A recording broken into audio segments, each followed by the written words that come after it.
RJ, thank you. Well, a farm in Paulding County taking the brunt of some severe weather earlier this morning. Today, 5 buildings at the Emerald Dairy Farm just southwest of Defiance were damaged. One had the roof ripped right off while people and cattle were inside. 13 ABC's Amy Montgomery there now to show us what happened. Amy.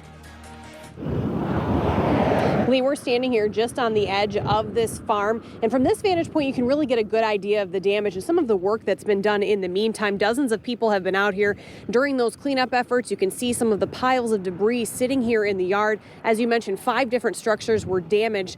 The one there in the background, missing the roof, that took the brunt of it today. It's basically just the frame at this point. Now, it's not clear right now what came through here. The National Weather Service is investigating, but whatever it was, left a mess behind. The view high above Emerald Dairy Farm puts its damage in perspective. This is what an early morning storm left behind.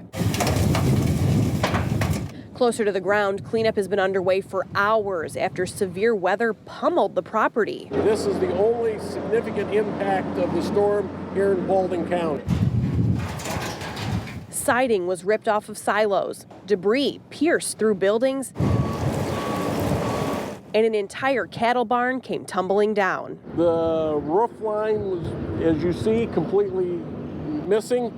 A lot of the wooden timbers was on the cattle, and the tin, as you can see, is out in the field. Several farmhands and more than a dozen cattle were inside when the roof was ripped off.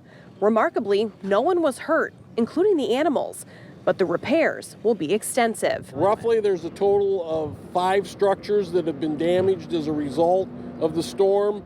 But it won't be that way for long, as family, friends, and fellow farmers stepped in to lend a hand. That's not uncommon. Unfortunately, we've had these type of events happen before, and everybody pitches in when needed.